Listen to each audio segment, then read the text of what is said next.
आजच्या एका सत्रामध्ये आपण असे अनेक विषय पाहणार आहोत की ज्यातला एक एक विषय 2 तासाच्या संपूर्ण सत्राचा ऐवज असू शकतो. पण आपण असे अनेक विषय एका मध्यवर्ती सूत्राभोवती गुंफलेले आहेत. त्या मध्यवर्ती सूत्राचं नाव आहे 2019 या वर्षाचा ऐतिहासिक अर्थ. असं उदाहरण सांगताना समजा मी तुम्हाला त्या पहिल्या भागामध्ये सांगितलेलं आहे की पहिलं महायुद्ध संपतंय, तर अधिकृतरित्या ते संपलं 11 नोव्हेंबर 1918 या तारखेला. रीतसर 11 नोव्हेंबरच्या सकाळी 11 वाजता 11 AM ऑन 11/11 असं ठरू नये. हे ठरू नये, हे योजनापूर्वक आहे. पहिलं महायुद्ध संपलं, पण त्या पहिल्या महायुद्धाच्या नंतर जो जागतिक करार झाला व्हर्सायचा तह, तो बरोबर 100 वर्षापूर्वीचा आहे, 1919. अशा सगळ्या घटकांचा त्यामुळे मी विचार करून हे एक विशेष सत्र तयार केलं, 2019 या वर्षाचा ऐतिहासिक अर्थ. आणि आपण मध्यवर्ती 2019 हे वर्ष आहे आणि पाहणार आहोत आपण की या वर्षामध्ये प्रचलित घडामोडींसकट इतर घटकांमधल्या सुद्धा कुठल्या मुद्द्यांना महत्त्व असणं शक्य आहे की ज्यामुळे परीक्षेमध्ये सुद्धा त्यातले प्रश्न येतील. म्हणून आपण या एका सत्रामध्ये असे अनेक विषय त्यांचं एक प्रकारचं ओझरतं दर्शन घेणार आहोत की ज्यातल्या एकेका विषयावरचं 2 तासाचं सत्र होऊ शकतं. आत्ता आपण ते नाही करणार आहोत. आत्ताच्या सत्राचं आपलं उद्दिष्ट आहे ओझरतं दर्शन. त्यामुळे मी जाणीव करून देतो की अर्थातच प्रचंड आणि भरपूर नोट्स याच्या होणं अपेक्षित आहे. नुसतं केवळ मी सांगतोय ते एखादी तारीख आणि तेवढीच तारीख खाली वळून करून घ्यायची अशी नाही आहे. अधिष्ठान मालिकेतलं जे कालच सत्र झालं ज्याच्यामध्ये मी नोट्स घेण्याचं कौशल्य आणि एकाच वेळी ऐकायचं आणि तरी भरभर अनेक मुद्दे अशा तुमच्या वह्या भरलेल्या मला पाहायला मिळत. म्हणून आपण या विषयाला नाव दिलं आहे 2019 या वर्षाचा ऐतिहासिक अर्थ. बरोबर 10 वर्षांपूर्वी आपण अशा उड्या घेत भूतकाळात जाणार आहोत की आत्ता 2019 आहे आणि नुकतंच चांद्रयान 2 हे झेपावलं. बरं, ते मूळ जायचं होतं 15 जुलैला. ते 15 जुलै का याला पण विशेष महत्त्व आहे, ते पुढच्या कुठल्या तरी स्लाईडवर येईल, पण बोलून आत्ताच ठेवतो. कारण 50 वर्षांपूर्वी या तारखेला 15 जुलै 1969 या तारखेला मानवाचं पहिलं पाऊल चंद्रावर पडले. ती अमेरिकेची जी अपोलो मालिका आहे त्यातला अपोलो 11 आणि पहिलं पाऊल टाकलेला ॲस्ट्रॉनॉट अंतराळवीर त्याचं नाव आहे नील आर्मस्ट्रॉंग. आम्ही त्याला 1969 सालापासनं निळू भाऊ भुजबळ असं नाव देत आलो. नील आर्मस्ट्रॉंग. तेव्हा निळू भाऊ भुजबळ हे पहिलं पाऊल, मानवाचं पहिलं पाऊल चंद्रावर. तो मुहूर्त साधायला भारताने चांद्रयान 2चं ठरवलं होतं की आत्ता 15 जुलै.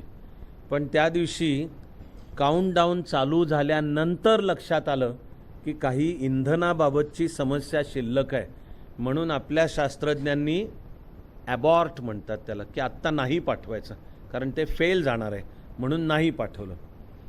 इन्सॅट ही जी मालिका आहे तिच्या एका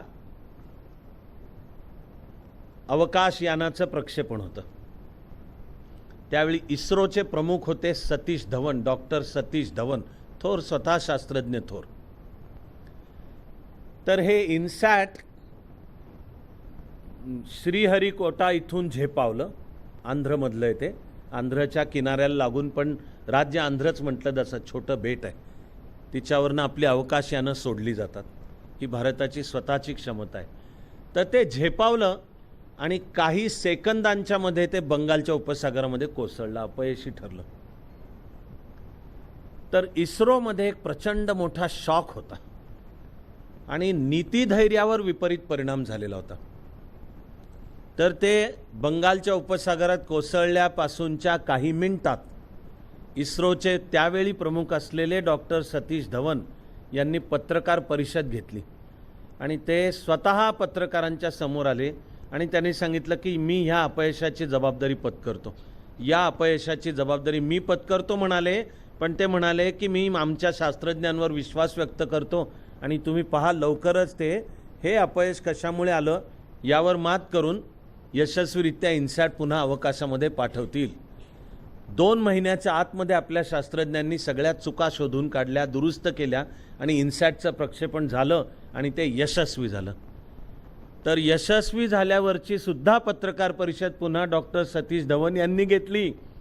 पण त्याच्यामध्ये आपल्या सहकाऱ्यांकडे बोट दाखवलं. ते म्हणाले आज हे यशस्वी झालंय कारण हे डॉक्टर अब्दुल कलाम आणि अन्य शास्त्रज्ञ तिथे बसलेले. हा किस्सा अब्दुल कलाम यांनी सांगितलाय. मला म्हणायचं आहे की प्रचलित घडामोडींचा अभ्यास, MPSCची तयारी ही तर मोलाची आहेच, हिच्या खूप पलीकडे जाऊन आपल्याला माणूस म्हणून, उद्याचा एक कार्यकर्ता अधिकारी म्हणून, की जो कार्यकर्ता अधिकारी नेता असतो त्याच्याकरताचा फार मोठा धडा आहे.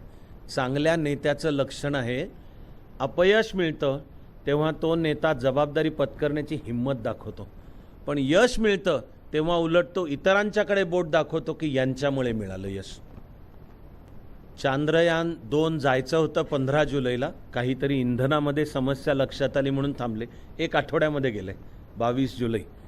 तर चांद्रयान 1ला 10 वर्ष होत आहेत आणि बरोबर 10 वर्षापूर्वी म्हणजे 2009 साली चांद्रयान 1 अवकाशामध्ये यशस्वीरित्या झेपावलं, चंद्रावर उतरलं आणि प्रथम आहे भारतीय शास्त्रज्ञांनी चंद्रावर पाणी असल्याचे पुरावे शोधले.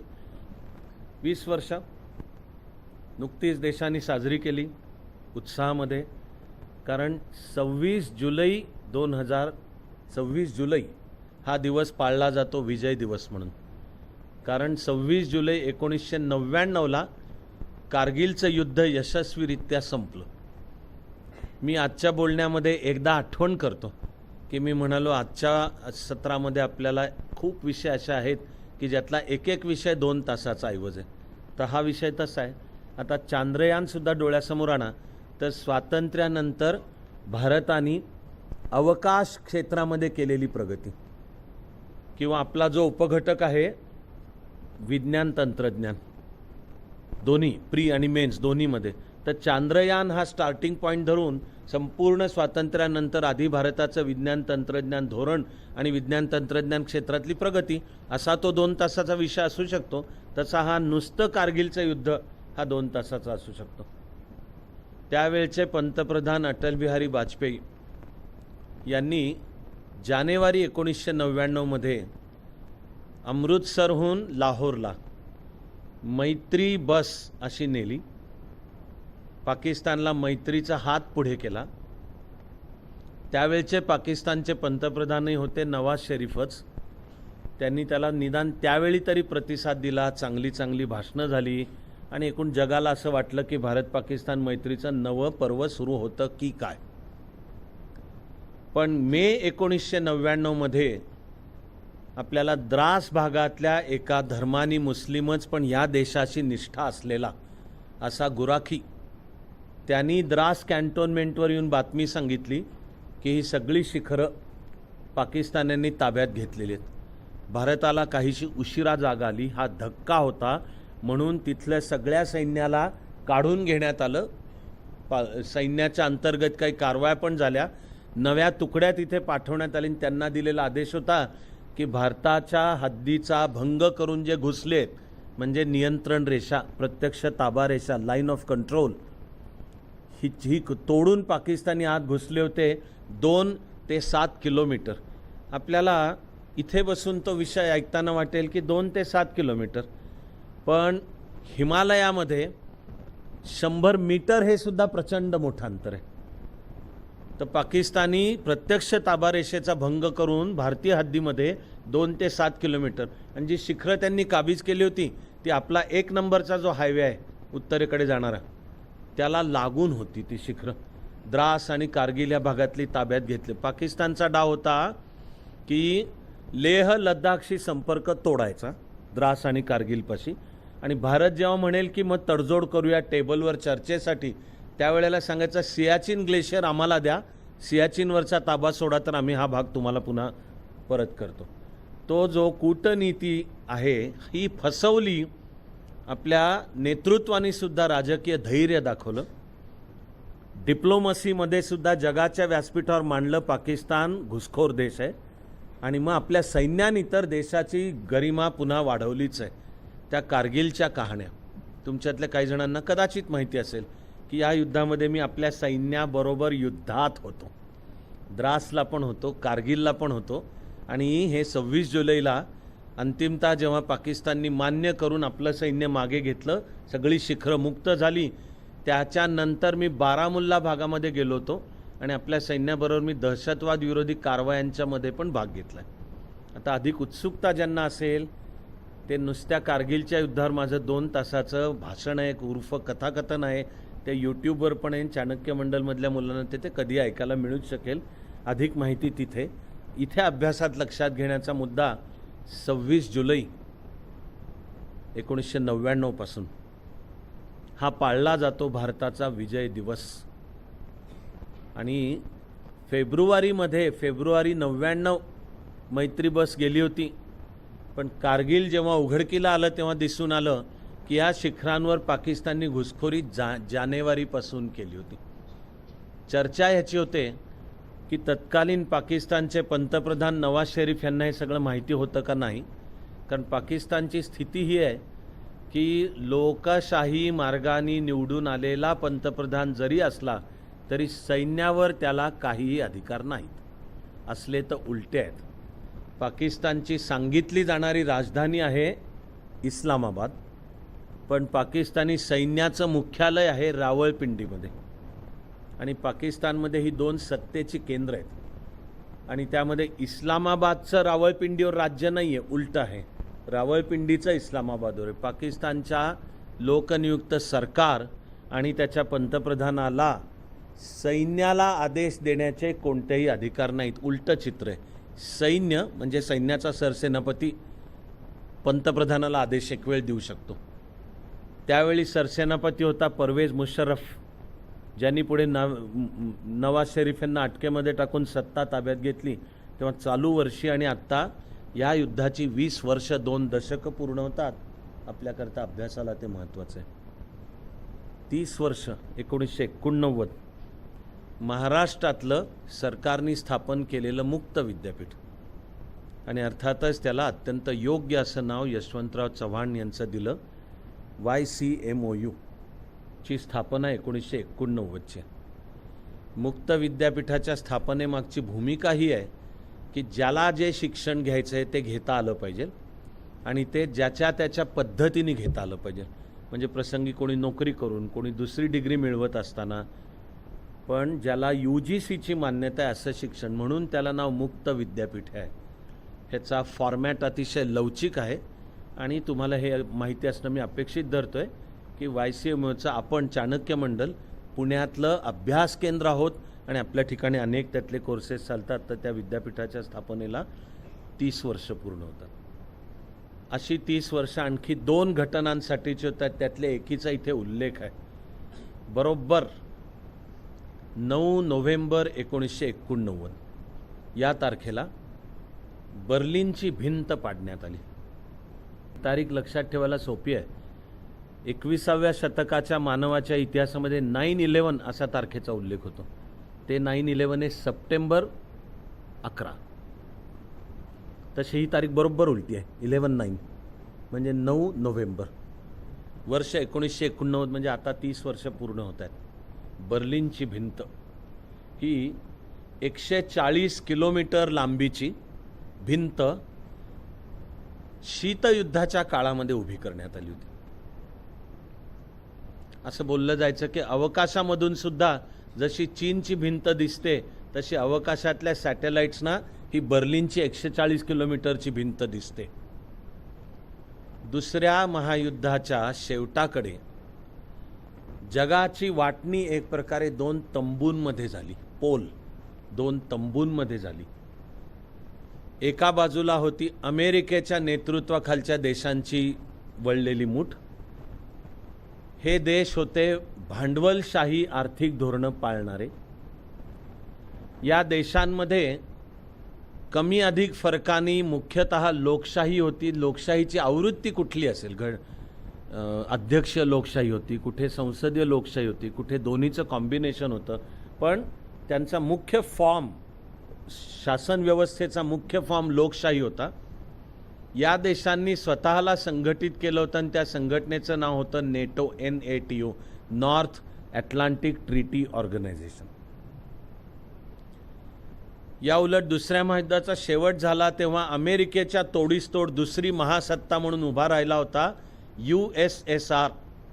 USSRचं पूर्ण रूप आहे union of Soviet socialist republics. आपण मराठीमध्ये बोलीभाषेमध्ये उल्लेख सोव्हिएट रशिया असा करतो, पण USSR मधलं R हे रशिया करताचं नाही, हे रिपब्लिक करताचं आहे. हे साम्यवादी देश होते मुख्यतः. त्यांची राज्य पद्धती म्हणजे साम्यवादी पक्षाची राजवट, तिथे लोकशाही वगैरे काही नाही आहे. त्यांची आर्थिक धोरणंसुद्धा समाजवाद उर्फ साम्यवादाची होती. आणि नेटोला तोडीसतोड म्हणून साम्यवादी देशांनी पण सोव्हिएट रशियाच्या नेतृत्वाखाली आपला एक संरक्षणाचा करार करून संघटना स्थापन केली होती. तिचं नाव होतं वॉर्सा पॅक्ट. वॉर्सा ही पोलंड देशाची राजधानी. आता मी तुमच्याशी बोलत असताना आणा डोळ्यासमोर दुसरं महायुद्ध, पण त्यातला जर्मनी आणा. तर जर्मनीच्या पश्चिमेकडनं तिकडे फ्रान्सच्या समुद्र किनाऱ्यावर नॉर्मंडी इथे 6 जून 1944ला दोस्त राष्ट्रांचं सैन्य पुन्हा उतरलं आणि त्यांची वाटचाल झाली नॉर्मंडी करून त्यांची पूर्वेकडे म्हणजे बर्लिनमध्ये पोचायचं आणि जर्मनीचा खात्मा नाझी जर्मनीचा पराभव करायचा आहे. हे होत असताना जर्मनीच्या पूर्वेकडनं सोव्हिएट रशियाचं सैन्य पण वेगाने निघालं होतं बर्लिनच्या दिशेने. अशी ह्या दोघांची दुसऱ्या महायुद्धामध्ये अमेरिका, ब्रिटन, फ्रान्स आणि सोव्हिएट रशियासुद्धा दोस्त राष्ट्रांच्या गटात होता. पण सगळे ओळखून होते की हे युद्ध संपलं की जो पुढचा संघर्ष उभा राहणार आहे तो अमेरिका, लोकशाही, खुल्या बाजारपेठेचं तत्व आणि नेटो, हे नाव नंतर पडलं नेटो, विरुद्ध सोव्हिएट रशिया, समाजवाद उर्फ साम्यवाद, एकपक्षीय हुकुमशाही आणि ज्याला नंतर नाव पडलं वॉर्सा पॅक्ट. हा संघर्ष अटळ आहे हे जाणकारांना दुसऱ्या महायुद्धाच्या काळातच कळलं होतं. ते कळलेलं असल्यामुळे एक स्पर्धा होती. आता पुन्हा जर्मनी आणा डोळ्यासमोर. तर जर्मनीच्या पश्चिमेकडनं येणारं ब्रिटन, फ्रान्स आणि अमेरिकेचं सैन्य आणि जर्मनीच्या पूर्वेकडनं येणारं सोव्हिएट, दोघांमध्ये स्पर्धा लागली होती की बर्लिनमध्ये आधी कोण पोचतं. बर्लिन जर्मनीची राजधानी. जो आधी पोचेल त्याचा ठसा असणार आहे, त्याचं प्रभुत्व असणार आहे आणि जो प्रदेश काबीज करत ते पुढे सरकतील त्या प्रदेशावर त्यांचं तत्त्वज्ञान, आयडिओलॉजी, विचारधारा, तिची राज्यपद्धती ही स्थापित होणार आहे. तुम्हाला दिसेल की सोव्हिएट रशिया जो प्रदेश पादाक्रांत करत आली, Poland, Czechoslovakia, Bulgaria, Hungary, Romania करत करत जर्मनीचा सुद्धा जो भाग करून ऐतिहासिक वस्तुस्थिती ही आहे की रशियन सैन्य पहिल्यांदा बर्लिनमध्ये पोचलं. त्यामुळे बर्लिनच्या पूर्वेकडचा सगळा जर्मनी हा दुसऱ्या महायुद्धानंतर वेगळा राष्ट्रच बनलं, तुटला, जर्मनीची फाळणी झाली. इकडे जर्मनीच्या पश्चिमेकडनं येणारं दोस्त राष्ट्रांचं सैन्य हे बर्लिनमध्ये उशिरा पोचलं. तर तुम्ही जर डोळ्यासमोर असं आणलात तर तुम्हाला दिसेल की जो भाग दोस्त राष्ट्र म्हणजे ब्रिटन, फ्रान्स आणि अमेरिका जिंकत आले आणि जर्मनीचा, तर जर्मनीची फाळणी झाली. दुसऱ्या महायुद्धानंतर जर्मनी या देशाची फाळणी झाली आणि ज्या भागावर सोव्हिएट रशियाचं सैन्य जिंकत आलेलं होतं त्या भागावर साम्यवादी राजवट लादण्यात आली. तिला काही लोकमान्यता होती असं नाही, त्या भागावर लादण्यात आली. मग त्या जर्मनीचं नाव पडलं, घटनात्मक नाव, कॉन्स्टिट्यूशनल नाव, की तिथे साम्यवादी राजवट आणि तो सोव्हिएट रशियाच्या गटातला देश, पण त्याचं नाव पडलं GDR. GDR म्हणजे जर्मन डेमोक्रॅटिक रिपब्लिक आणि त्याच्यावर जर्मन साम्यवादी पक्षाचं प्रभुत्व होतं. या उलट ब्रिटन, फ्रान्स आणि अमेरिका नेतृत्व अमेरिकेकडे होतं ते जो भाग जिंकत आले त्याचं घटनात्मक नाव पडलं federal Republic of Germany, FRG. यांनी लोकशाही स्वीकारली. त्या लोकशाहीचा ढाचा फेडरल म्हणजे संघराज्यात्मक होता आणि बोली भाषेमध्ये ह्या दोन देशांना नावं पडली ईस्ट जर्मनी, GDR, पूर्वेकडचं साम्यवादी राजवट असलेलं, याला बोलीभाषेतलं नाव पडून गेलं ईस्ट जर्मनी. आणि पश्चिमेकडचं ज्यांनी लोकशाही आणि संघराज्यात्मक ढाचा स्वीकारला त्याचं नाव पडून गेलं वेस्ट जर्मनी. हे झालं खरं, पण आता बर्लिन शहरामध्ये चारही दोस्त राष्ट्रांचं सैन्य पोचलेलं होतं अंतिमतः. त्यामुळे जेव्हा दुसरं महायुद्ध संपलं त्यावेळेला बर्लिन शहराचे 4 भाग करण्यात आले, क्वार्टर्स असं त्याला नाव पडलं, आणि ते दोस्त राष्ट्रांच्या एकेका देशाला सोपवण्यात आलं. तेव्हा एक क्वार्टर फ्रेंच, तिला नावच पडून गेलं होतं, French quarter, British quarter, American quarter, आणि ज्या भागावर सोव्हिएट रशिया कम्युनिस्टांचं होतं त्याला मग सोव्हिएट किंवा रशियन क्वार्टर असं नाव पडून गेलेलं होतं. पुढे दुसरं महायुद्ध संपलं. नव्या जगाची ही वैचारिक उभारणी आणि 2 तंबूंच्या मध्ये 2 कॅम्प्समध्ये विभागणी झाल्यानंतर फ्रेंच, ब्रिटिश आणि अमेरिकन क्वार्टर सगळ्या एकत्र आल्या.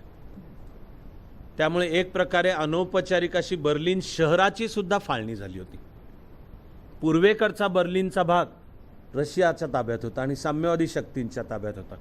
पश्चिमेकडचा लोकशाहीवादी शक्तींच्या ताब्यात होता.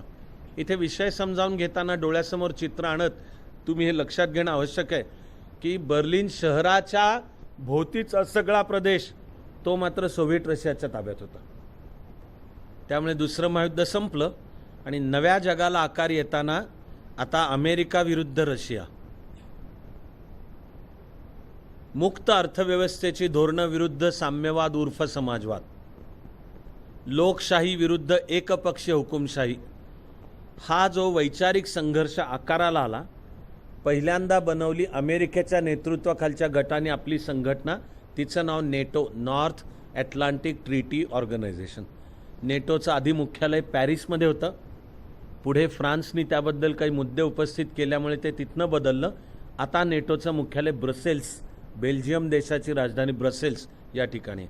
आणि मग अमेरिकेच्या नेतृत्वाखालच्या नेटोला उत्तरास प्रत्युत्तर देण्याकरता जे सगळे साम्यवादी देश होते त्यांनी सोव्हिएट रशियाच्या नेतृत्वाखाली आपली पण संघटना बनवली.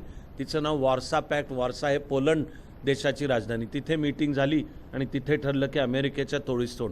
जगाची वाटणी 2 महासत्तांमध्ये झाली. या कालखंडाला शीतयुद्धाचा कालखंड असं नाव आहे. आणि हा मानला जातो शीतयुद्धाचा कालखंड दुसरं महायुद्ध संपल्यापासून ते 1991 पर्यंत मानला जातो. शीतयुद्ध, याला शीतयुद्ध, कोल्ड वॉर हे नाव देण्याचं कारण जे 2 मुख्य शत्रू आहेत ते डायरेक्ट एकमेकाशी कधीच लढले नाहीत. दरवेळी कोणाच्या तरी द्वारा आणि काड्या घालणे, कागाळ्या करणे किंवा डिप्लोमसी ह्याच्याद्वारा किंवा लढाया जरी असल्या तरी ते लढणारे कोणीतरी 2 वेगळे होते. फार तर एक महासत्ता एकेकाच्या पाठीशी होती. म्हणजे हे युद्ध कधी हॉट, गरम, म्हणजे डायरेक्ट 2 मुख्य शत्रू अमेरिका आणि रशिया हे थेट एकमेकाशी लढले नाहीत, कुठेतरी अप्रत्यक्षरित्या लढले. म्हणून याला शीत, की हे हॉट वॉर नाही आहे, हे कोल्ड वॉर आहे. कोल्ड वॉरचा मराठी येतो शीतयुद्ध. ह्याच्यात कितीतरी घटना ओळींनी सांगता येतील. आत्ता उत्तर कोरिया सगळ्या जगाच्या शांततेला धोका बनून राहिलेलं आहे. ते जे कोरियन युद्ध आहे ते 1949 ते 1953 झालं. दुसऱ्या महायुद्धाच्या शेवटाकडे कोरियाची फाळणी झाली होती 37व्या अक्षांश रेषेवर. 37च्या उत्तरेची बनला नॉर्थ कोरिया, 37च्या दक्षिणेचा बनला साऊथ कोरिया. तुम्हाला आत्ताच्या जगातल्या सुद्धा अनेक संघर्षांची बीजं त्याच्यामध्ये दिसतील. पण आत्ता आपण बर्लिनची भिंत पाडण्यात आली या घटनेच्या 30 वर्षाच्या निमित्ताने आढावा घेतो.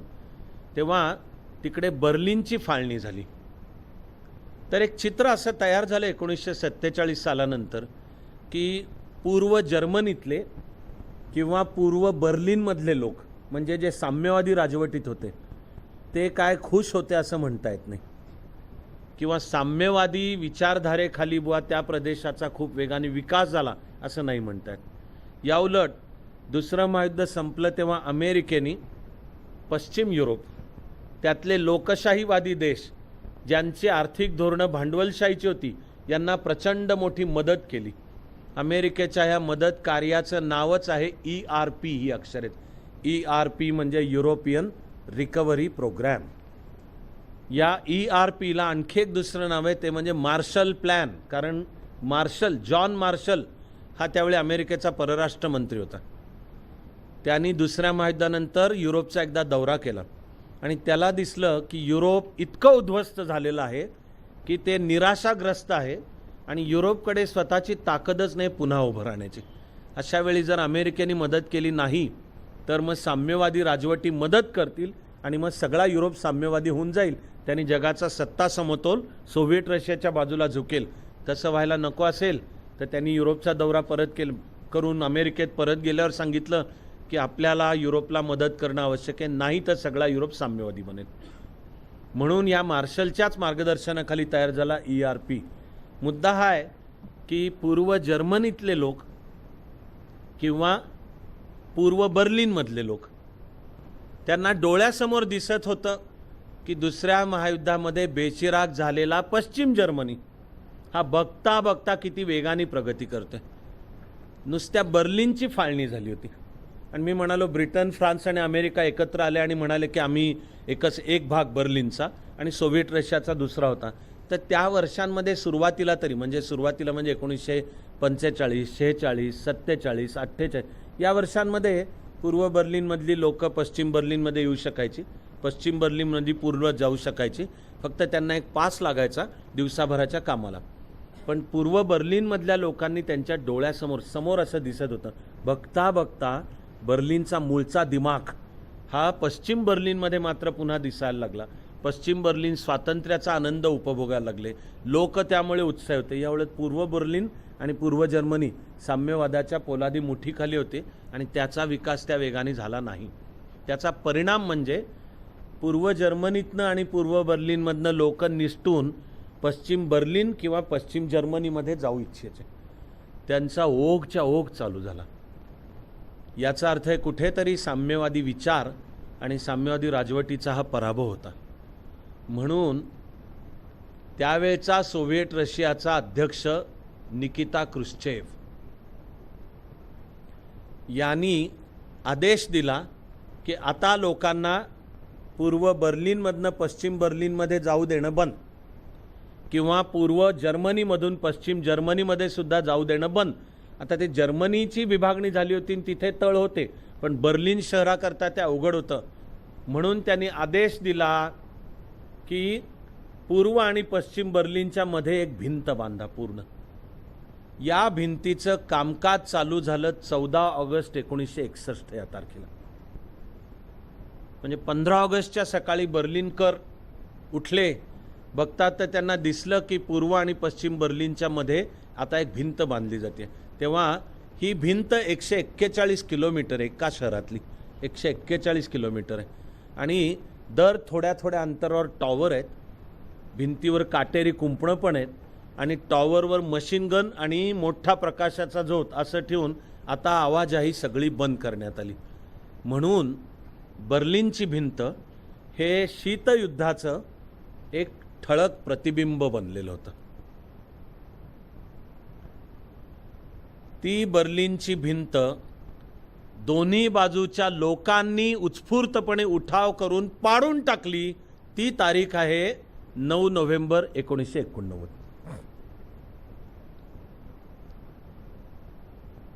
म्हणून त्याला मानलं जातं शीतयुद्धाच्या शेवटाची सुरुवात, beginning of the end, 9 November 1989. झालेलं हे होतं की सोव्हिएट रशियामध्ये आला होता अध्यक्ष त्यावेळी तरुण असलेला मिखाईल गोर्बाचेव.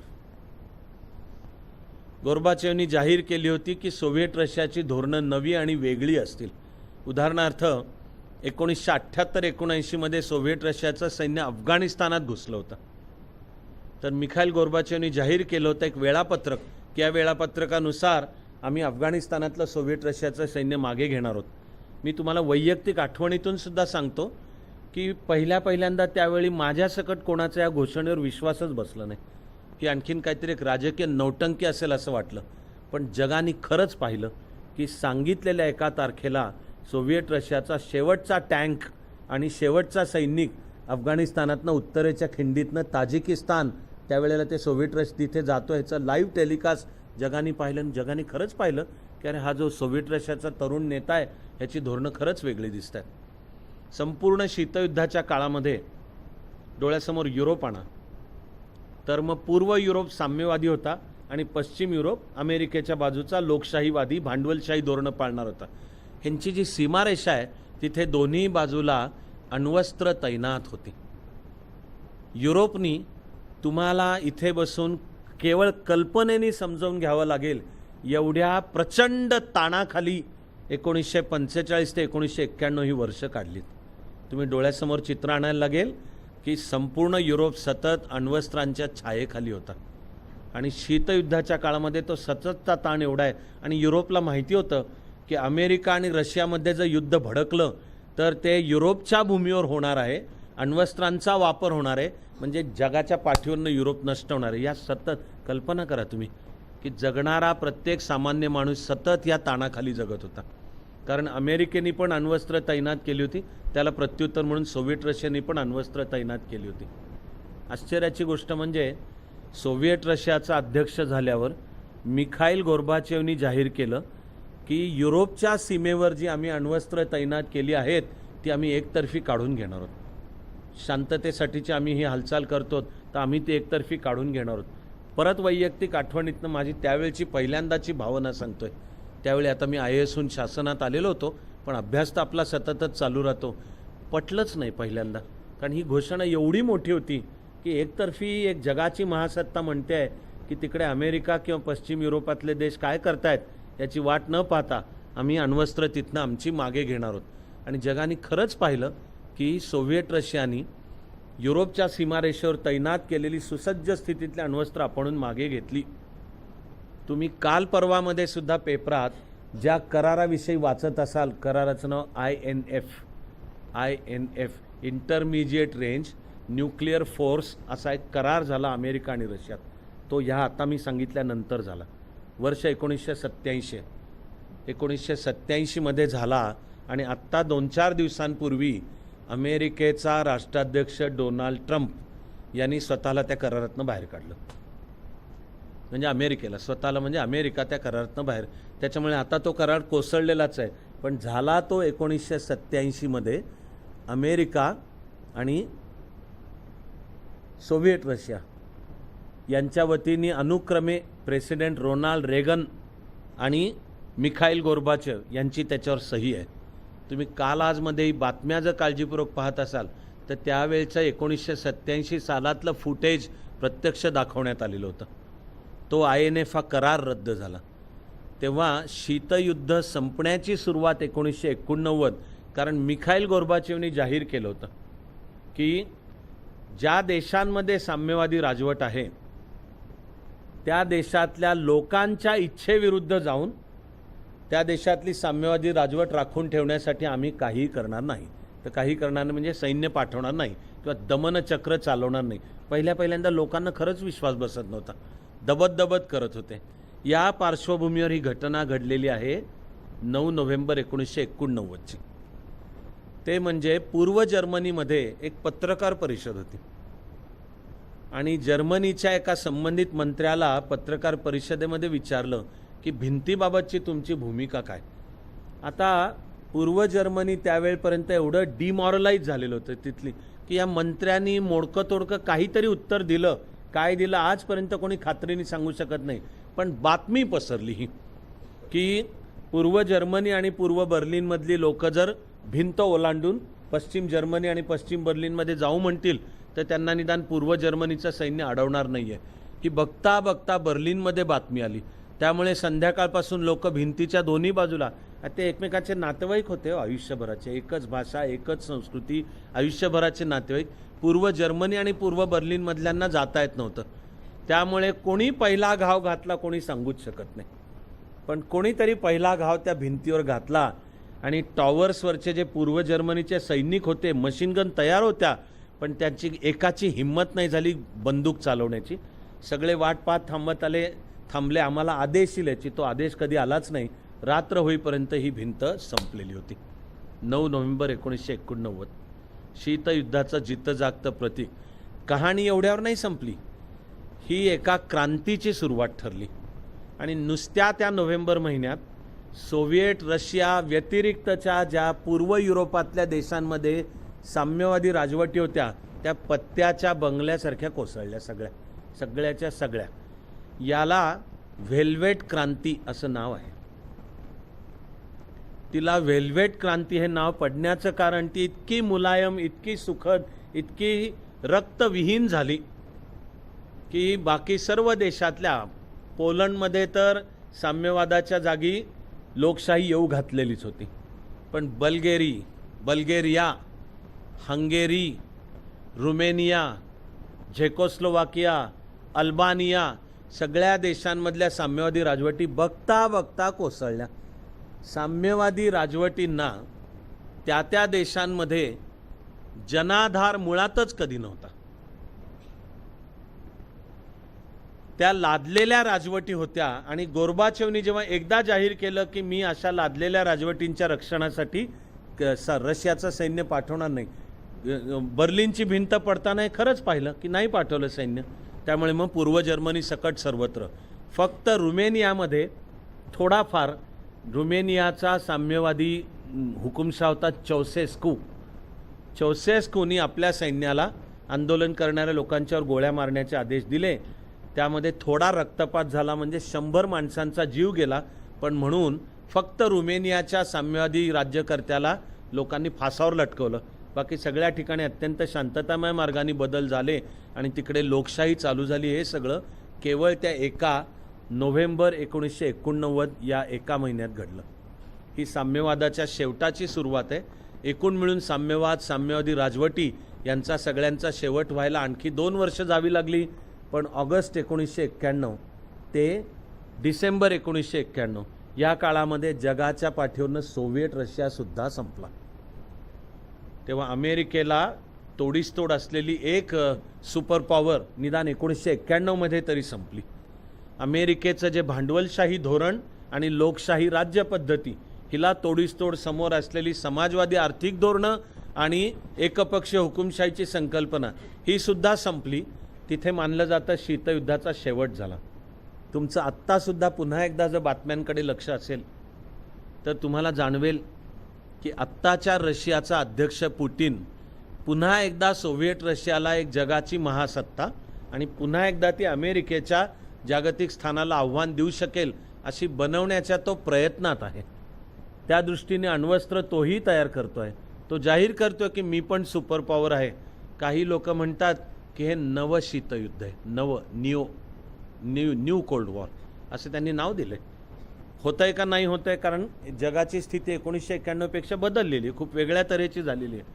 असा हा सगळा विषय बर्लिनची भिंत पाडण्याची 30 वर्ष होतात या निमित्ताने आपण पाहिला. आणि मी एकदाच आता आठवण करून देतो की तरी मी तुम्हाला गेल्या काही मिनिटांमध्ये हा मूळचा प्रचंड मोठा असलेला विषय काहीसा थोडक्यातच सांगितलेला आहे, अन्यथा तो एकटा विषय 2 तासाचा आहे. असा एक याच स्लाईडवर पाहिजे, पण तो काहीतरी कारणाने म्हणा, नजर चुकीने म्हणा राहून गेला आहे. खाली दिलेले फोटो मात्र, तिकडे तो नकाशा आहे बर्लिनचा आणि हा इकडे भिंत पाडतानाचा लोकांचा आहे. ते प्रकाशामुळे तुम्हाला दिसायला कितपत क्लिअरली दिसतंय मला कल्पना नाही आहे. पण ह्या स्लाईडवर पाहिजेल पण नाही अशी आणखी एक फार मोठी, तिचं नाव आहे तियानानमेन चौकातली घटना. उल्लेख तियान डॅश आन पुन्हा डॅश मेन उच्चार होताना असा लयबद्ध एक सलग होतो. तियानानमेन असा एक सलग होतो उच्चार.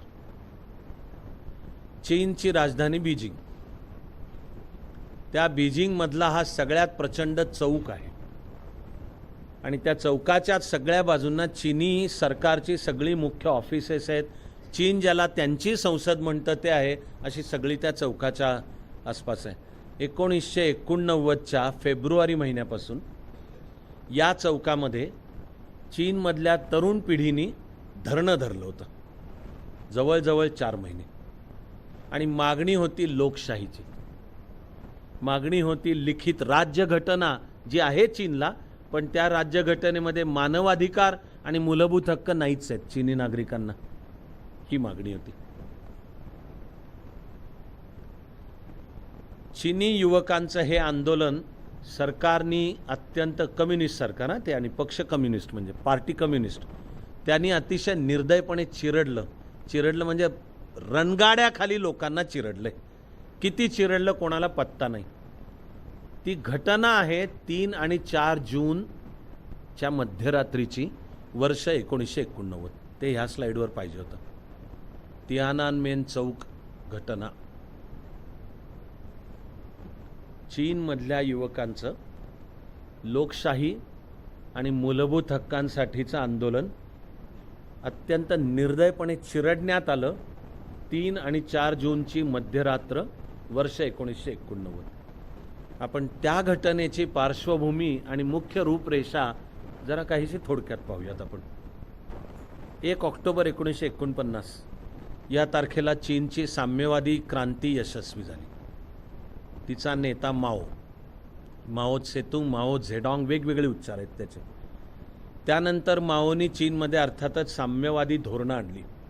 साम्यवादी धोरणाचा व्यवहारातला सगळ्यात महत्त्वाचा मुद्दा आहे खाजगी संपत्ती नाही, सर्व संपत्ती सर्वांच्या मालकीची आणि सर्वांच्या वतीने सरकार ती संपत्ती धारण करेल.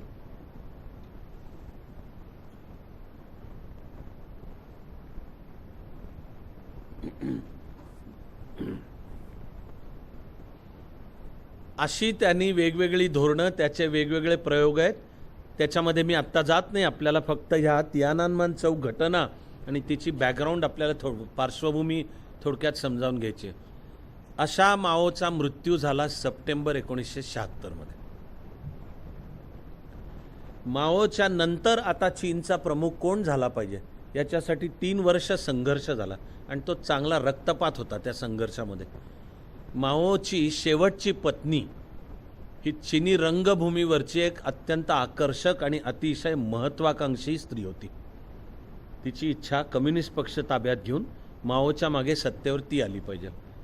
कम्युनिस्ट पक्षातल्या आणखी 3 असे आहेत की ज्यांचा तिला पाठिंबा होता.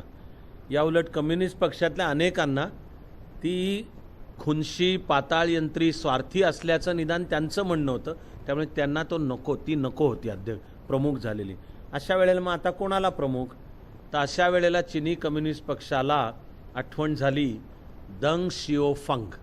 मराठीमध्ये लिहिताना दंग शिओफंग हे नाव येईल. दंग शिओफंगची आठवण झाली. दंग शिओफंग हा माओचा एक अत्यंत जवळचा मित्र पण आणि कम्युनिस्ट पक्षामधला एक मुख्य नेता. पण 1949 ते 1976 या काळामध्ये माओनी काही धोरणं जी स्वीकारली तिला दंग शिओफंगचा विरोध होता. इतिहास आपल्याला हे सांगतो की माओच्या धोरणांना ज्यांनी विरोध केला असे बहुसंख्य जणांचे प्राणच गमावावे लागलेत त्यांना. काही उदाहरणं बोलण्यामध्ये आत्ताचा वेळ मी देत नाही. एक दंग शिओफंग असा आहे की ज्यांनी माओच्या एकांगी, परिणाम विपरीत करणाऱ्या पण साम्यवादाच्या नावाखाली आणल्या जाणाऱ्या धोरणांना त्यांनी विरोध केला आणि माओनी त्याला मारून टाकलं नाही. कारण तो माओचा एक जवळचा सहकारी होता. बाकी इतर अनेक आहेत तेही जवळचे होते पण त्यांना माओनी मारून टाकलं. काही जणांचे मृत्यू अत्यंत संशयास्पद पद्धतीने झाले. सगळ्यांची खात्री आहे की त्या मृत्यूच्या मागे त्यांनी माओला विरोध केला होता आहे. पण दंग शिओफंग माओचा इतका जवळचा मित्र होता की माओनी फक्त त्याला पक्षामधून खालच्या पदावर ढकलत अंतिमता एक वेळ तर आली की तो फक्त साम्यवादी पक्षाचा एक सामान्य कार्यकर्ता म्हणून राहिला आणि पुढे तर एक वेळी माओनी त्याला पक्षातनं काढलं आणि उत्तरेकडच्या डोंगराळ भागातल्या बुटांच्या एका कारखान्यामध्ये कामगार म्हणून त्याला कामावर पाठवलं. जो एकेकाळी माओचा उजवा हात होता पण त्याचा जीव नाही घेतला निदान. तर ज्या वेळेला माओचा मृत्यू झाला आणि मग कम्युनिस्ट पक्षामध्ये सत्ता संघर्ष चालू झाला त्यावेळेला कम्युनिस्ट ज्या गटाला ही माओची पत्नी प्रमुख होऊन तिचं प्रभुत्व नको होतं त्यांना दंग शिओफंगची आठवण झाली की एक कर्तबगार नेता तिकडे बुटाच्या कारखान्यामध्ये सामान्य कामगार म्हणून काम करतोय, त्याला बोलवलं आणि 3 वर्ष लढा चालला पण 1979 के आते आते या लढ्यामध्ये दंग शिओफंग आणि त्याच्या गटाचा विजय झाला. दंग शिओफंग कम्युनिस्ट पक्षाचा प्रमुख बनला आणि CPC PRC म्हणजे People's Republic of China, CPC म्हणजे कम्युनिस्ट पार्टी ऑफ चायना, तिचाही तो प्रमुख झाला आणि PRC पीपल्स रिपब्लिक ऑफ चायनाचा तो अध्यक्ष झाला दंग शिओफंग. त्यांनी आपली सत्ता बळकट करायला आणखी 2 वर्ष घेतली आणि मग त्यांनी नव्या धोरणांचा स्वीकार केला. इथे खरं म्हणजे भारतीय म्हणून आपण एक काहीसं दुःखद आणि मला तर त्याचे एकाच वेळी रडू पण येतं आणि संताप पण येतो. असं संतापाचं रडू आहे ते रडू नुसतं दुबळेपणाचं रडू नाही आहे. 1981 वर्ष डोळ्यासमोर आणा. 1981 मध्ये भारताचं सकल राष्ट्रीय उत्पन्न GDP चीनपेक्षा जास्ती होता. 1981 मध्ये भारताची लोकसंख्या चीनपेक्षा कमी आहे. याचा अर्थ तुम्ही गणिताचे जिनियस असायची गरज नाही की कमी लोकसंख्येचं सकल राष्ट्रीय उत्पन्न GDP जर जास्त लोकसंख्येपेक्षा जास्ती असेल तर दरडोई GDP पर कॅपिटा GDP भारताचा चीनपेक्षा जास्त होता. हे चित्र 1981 मधलं आहे. पण 1981 पासून हा चीनचा अध्यक्ष दंग शिओफंग यांनी साम्यवादी आर्थिक धोरणं सोडून दिली. त्यांनी भांडवलशाही आर्थिक धोरणं स्वीकारली आणि तो म्हणाला चीनमधली भांडवलशाही अधिकृतरित्या चीनचं सरकार म्हणजे स्टेट कॅपिटल S शासन संस्था चालवेल. दंग शिओफंगनी त्याच्या या धोरणाला नाव दिलं स्टेट कॅपिटलिझम. पण शासनानेच स्वीकार करून भांडवलशाही धोरणं स्वीकारली. बघता बघता चीननी जी आकाशामध्ये झेप घेतली 1981 ते 2011 अशी सलग 30 वर्ष चीनचा सकल राष्ट्रीय उत्पन्नाच्या वाढीचा वेग डबल डिजिट म्हणजे 10% जास्ती होता. तुमचं माझं दुर्दैव की भारत देशामध्ये आपण काम न करणारी अकार्यक्षम अशी धोरणं समाजवादाच्या नावाखाली चालू ठेवली. ती 81च्या पुढे आणखी 10 वर्ष. 1991 मध्ये बदलली तर बदलली पण ती जागतिक दबावाखाली बदलली. भारताची अर्थव्यवस्था कोलमडून पडायला आली तेव्हा पुरती बदलली आणि तरी बाकीचे चढउतार पुढे आपण अभ्यासामध्ये करणारच होतो. पण दंग शिओफंगच्या नेतृत्वाखाली 1981 पासून सुरुवात करून चीननी निदान साम्यवादी आर्थिक धोरणं सोडली. साम्यवादी राजवट राहिली, साम्यवादी राज्य संस्था राहिली. चीनवर राज्य साम्यवादी पक्षाचंच राहिलं पण आर्थिक धोरणं या स्टेट शासन संस्थेच्या नेतृत्वाखाली आणण्यात आली भांडवलशाहीची. हे जे सगळं आपण स्पेशल इकॉनॉमिक झोन, त्यानंतर विदेशी गुंतवणुकीला चालना देणे आणि मग अमेरिका चीनची जास्त मैत्री, त्यामुळे अमेरिकेतलं प्रचंड प्रमाणावर भांडवल चीन, हे सगळं तिथून पुढच्या काळातलं आहे. पुनरुक्तीचा दोष पत्करून पुन्हा सांगतो की 1981 ते 2001 अशी सलग 30 वर्ष चीनचा सकल राष्ट्रीय उत्पन्नाच्या वाढीचा वेग डबल डिजिट म्हणजे 10% जास्त होता. परिणामी 2009 मध्ये चीन जगातली क्रमांक 2 ची सर्वात मोठी अर्थव्यवस्था बनला. 2009 मध्ये चीनचं सकल राष्ट्रीय उत्पन्न होतं $5.2 ट्रिलियन. हा दुसरा क्रमांक मिळवताना चीननी जपानला खो दिला. अन्यथा दुसऱ्या महायुद्धात नंतरच्या पहिल्या 10 वर्षांनंतर जगातली क्रमांक 2 ची सगळ्यात मोठी अर्थव्यवस्था होतं जपान. क्रमांक 1 वर अमेरिका होती, ती अमेरिका अखंडपणे चालू राहते, पण जपान क्रमांक 2 वर होतं. 2009 मध्ये जपानचं सकल राष्ट्रीय उत्पन्न होतं $4.9 ट्रिलियन आणि जपानला मागे टाकून चायना पुढे गेलं $5.2 ट्रिलियन. आजच्या तारखेला चीनचं सकल राष्ट्रीय उत्पन्न $10 ट्रिलियन पेक्षा जास्ती आहे. भारत आत्ता कुठे 3 ला पोचतोय, अजून पोचलेलं नाही. भारत आत्ता कुठे 3 ला पोचतोय आणि तुमचं नव्या सरकारने जाहीर केलेल्या धोरणांकडे लक्ष असेल तर तुम्हाला माहिती आहे की आपलं उद्दिष्ट पुढल्या 5 वर्षात $5 ट्रिलियन ची अर्थव्यवस्था बनणे. अभ्यासाकडे तुमचं लक्ष असेल, पेपरकडे लक्ष असेल, त्यामुळे तुम्हाला माहिती असेल की केंद्र सरकारने जाहीर केलं आहे पुढच्या 5 वर्षात भारत $5 ट्रिलियन अर्थव्यवस्था बनायला पाहिजे आणि महाराष्ट्राच्या मुख्यमंत्र्यांनी जाहीर केलं की नुसता महाराष्ट्र $1 ट्रिलियन बनला पाहिजे असं उत्तर प्रदेशचे मुख्यमंत्री पण म्हणतात. आणि भारताची खरं म्हणजे ती ताकद आहे, पण आता ते होतं का नाही हे आपण पुढच्या 5 वर्षांमध्ये पाहू. आपल्या अभ्यासाचा इथला मुद्दा हा आहे की दंग शिओफंगनी जसा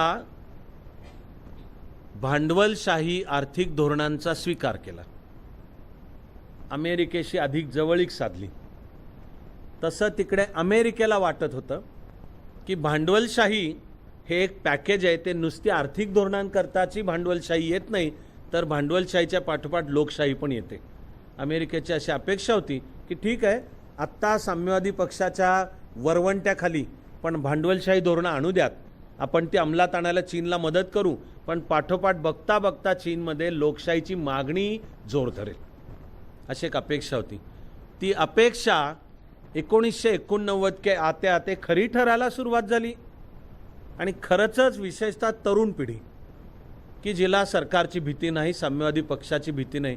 मुख्य म्हणजे 1 ऑक्टोबर 1949च्या साम्यवादी क्रांतीनंतर ज्यांचा जन्म झाला होता, आणि म्हणजे आता 1989 म्हणजे जे 40 वर्षाच्या खालचे होते, अशांच्या मनामध्ये आशा आकांक्षांना धुमारे फुटायला सुरुवात झाली. आणि जर भांडवलशाही आहे तर आम्हाला व्यक्ती स्वातंत्र्य, मूलभूत हक्क आणि लोकशाही म्हणजे मताचा अधिकार सुद्धा हवाय, आणि चीनला बहुपक्षीय लोकशाही पाहिजे अशी मागणी वाढायला लागली. तिचं रूपांतर झालं 1989 मध्ये. अख्ख्या चीनभर ही चळवळ उभी राहिली. तिचं नेतृत्व नव्या पिढीच्या हातात होतं आणि चीनमधल्या बहुतेक सगळ्या मोठ्या मोठ्या शहरांच्या मध्ये आंदोलनं चालू झाली. आत्ता जे घडतंय तिकडे जर तुमचं लक्ष असेल तर हाँगकाँगच्या बातम्या रोज येत आहेत. पहा, हाँगकाँग ही गोष्ट वेगळी, तिच्याविषयी मी स्वतंत्रपणे वेगळं सांगीन, आत्ताचा त्याला वेळ नको घ्याल. ती व्हिज्युअल्स जर पाहत असाल बातम्यांमध्ये तर तसे मग तुम्हाला डोळ्यासमोर चित्र आणायला मदत होईल की तशी आंदोलनं 1989 सालातल्या फेब्रुवारीपासून चीनभर चालू झाली. चीनच्या सगळ्या मुख्य शहरांच्या चौकामध्ये मुख्यतः नवी पिढी धरणं धरून बसली आणि त्या सगळ्याचं शीर्षस्थानी होतं या तियानानमेन चौकामधलं धरणं. हा चौक जगातला मानवनिर्मित सर्वात मोठा चौक आहे. या चौकामध्ये 10 लाखापेक्षा जास्ती लोक मावतात आणि लोकशाही आंदोलनाचं नेतृत्व करणारा हा जो गट आहे त्यांनी ते इतक्या चतुरपणे चालवलं होतं की एका वेळी चीनभरही ते आंदोलन चालू होतं आणि चौकामधले 10 लाख यांच्या शिफ्ट आखून दिलेल्या होत्या आणि आलटून पालटून आणि इतकं सुनियोजित आंदोलन चालू होतं की चीनच्या कोणत्या भागातले तरुण कोणत्या तारखेला येऊन तियानानमेन चौकात बसतील, आधीचे जातील आणि मूळच्या त्यांच्या ठिकाणी आंदोलन चालू ठेवतील. पुन्हा डोळ्यासमोर चित्र आणा, इतका अति प्रचंड भव्य चौक, एका वेळी 10 लाख, तिथे सगळं बंद आणि सगळं बीजिंग बंद. फार फेब्रुवारीपासून जूनपर्यंत हे चित्र होतं. वेगवेगळी बोलणी करण्याचा प्रयत्न चालू होता आणि तरुणांचं नेतृत्व, लोकशाही, व्यक्तिगत स्वातंत्र्य आणि मूलभूत हक्क याच्याशिवाय दुसरं काय ऐकायला तयार नव्हते. हे करत करत उजाडला जूनचा पहिला आठवडा, 3 जून. पुढच्या आठवड्यामध्ये अमेरिकेचे त्यावेळचे अध्यक्ष जॉर्ज एच बुश यांची चीनला भेट होती. ती चीनला भेट म्हणजे बीजिंगला पाहिजेच, सगळी ऑफिसेस त्याच परिसरात आहेत. नुसतं नाही, विमानतळावर जॉर्ज बुश यांचं विमान उतरलं की ते त्यांचा जो कॉन्व्हॉय येणार होता तो त्या तियाननमेन चौकातनं जाणार होता. म्हणून आता दंग शिओफंगनी शेवटचा प्रयत्न, तो म्हणजे त्याचा पंतप्रधान होता वेन जियाबाओ. या वेन जियाबाओला सांगितलं की एकदा जा, मुलांची जरा समजूत काढ आणि मुलांना म्हणाव झालं एवढं बास आहे, आता तुम्ही आंदोलन मागे घ्या. या काळामध्ये दंग शिओफंगला कोणीतरी एकदा विचारलं होतं की लोकशाहीविषयी तुमचं मत काय आहे. दंग शिओफंगचं उत्तर नीट विचारात घ्या, लोकशाहीविषयी तुमचं मत काय. दंग शिओफंग म्हणाला की आम्ही चीन अजून 50 वर्षांनी कदाचित त्याचा विचार करणं चालू करू. हे विधान तो 1989च्या थोडं आधी म्हटलं आहे. आज आपण पाहतो आहोत की तियाननमेन चौक घटना जी आता एका मिनिटामध्ये मी तिचा अधिक खुलासा सांगणार आहे, तिची 30 वर्ष पूर्ण होतात. पण ती 30 वर्ष पूर्ण होताना आत्ताचा चीनचा अध्यक्ष शी जिनपिंग यांनी उलट अधिक दमनचक्र चालवलं आहे. चीनच्या साम्यवादी आणि घटनात्मक व्यवस्थेमध्ये जेवढा माओ पॉवरफुल होता तेवढा माओ नंतर आत्ता शी जिनपिंग पॉवरफुल आहे.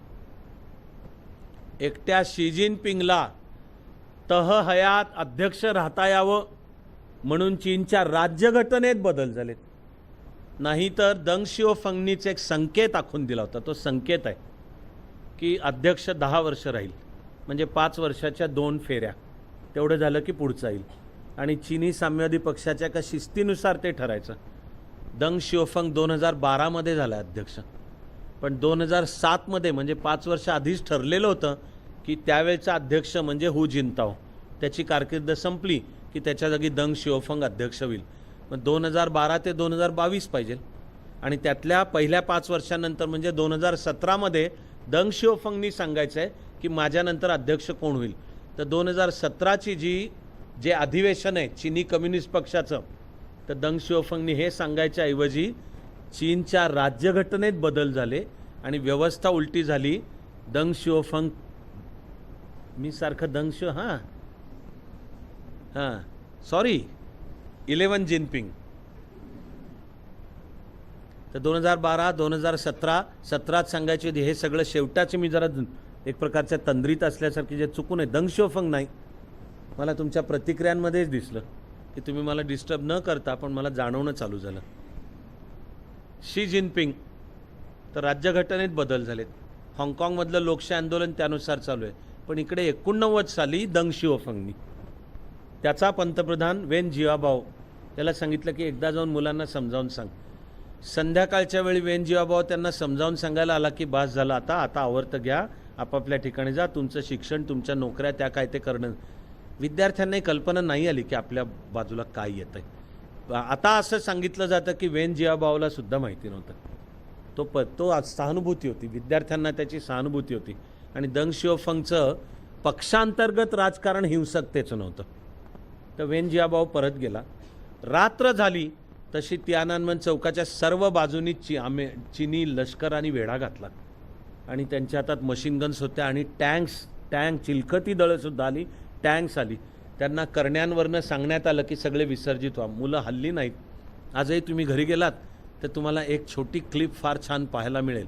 ती म्हणजे ह्या तियाननमेन चौकामध्ये एक असा रणगाडा येतोय आणि एक चीनी सत्याग्रहीच म्हणा त्याला एक प्रकारे, हातात शांततेचा झेंडा घेऊन त्या रणगाड्यासमोर उभा आहे.